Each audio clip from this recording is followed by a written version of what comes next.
Yeah. I mean, I saw you respond to the ambassador to the U.S., from the U.S. to Ghana, about that statement that she made. Virginia Palmer. But there have been a lot of people who have said that maybe you're being a bit too hard on the issue and you should soften a bit. Do you agree to that? Why should I soften a bit? Bella, if I came to your house and I said to you that homo yemi, I want to come and eat and you have food, and then I come to your house and then I tell you that me, the food, I like to pass it through my ears and my nose, so not through my mouth. So your house, your food, I'm the guest.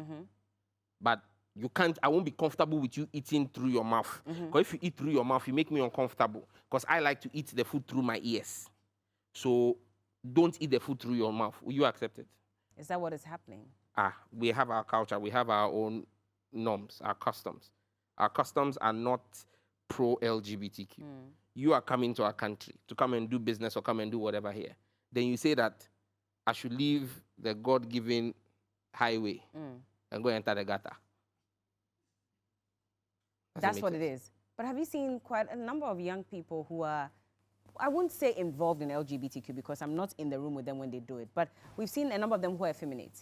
And they, showcase some of these female tendencies, especially even for the boys, and some for the girls as well. They showcase male tendencies. And they're saying that it doesn't necessarily mean that I am part of the community. But now, if this bill is passed, it sort of puts me in that spotlight where everybody assumes that once I'm effeminate, then I am. And that goes against me. Well, you see, I keep saying that people need to read. People shouldn't behave like Baumia.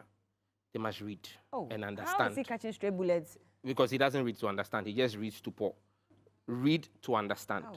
If you read the bill actually criminalizes victimization of alleged members of that community. Okay. Again, the bill doesn't say that because I look at you and you behave effeminate and you are a man, bam, you are jailed.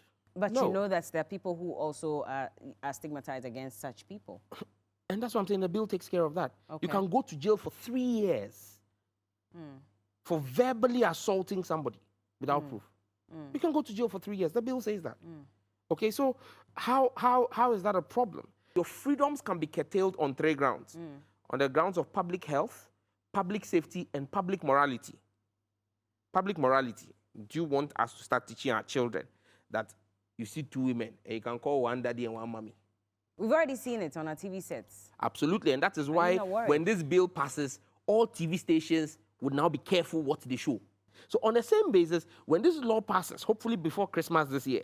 Oh, before Christmas? Oh, yes. Okay. Yes. When it is passed, it then means that your editorial policy will need to take into cognizance the content of movies or videos that you air to ensure that it does not infringe on the law. It is not against your editorial policy to, we are not determining for you what to show.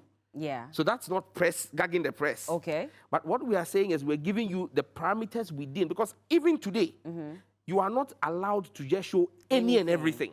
But that's for the channels that operate here. What about the streaming platforms? Because whether we like it or not, the likes of, let's say, Netflix. Yes. Now, literally every movie you watch, there's an element of LGBTQ in there. Yes. How are we going to control something like that? Well, those are things that we'll continue to explore, because there are countries, for example, that have blocked some of these streaming platforms. And I've said to them, before you operate here, you need to clean up what is available in our region. You understand me? And look, it's a wave that's coming. In April this year, 26 speakers of parliament across Africa's continent met in Uganda, and they committed to one thing. They're waiting for Ghana to pass this bill. They're going to replicate Ghana's bill across the African continent. And once that happens, you then begin to see Africa speak with one voice and begin to say to these streaming platforms, you need to consider what is coming into our space. Then we should respect every culture. Oh, we should respect imagine everybody. the Ghanaian High Ambassador to US. Sam,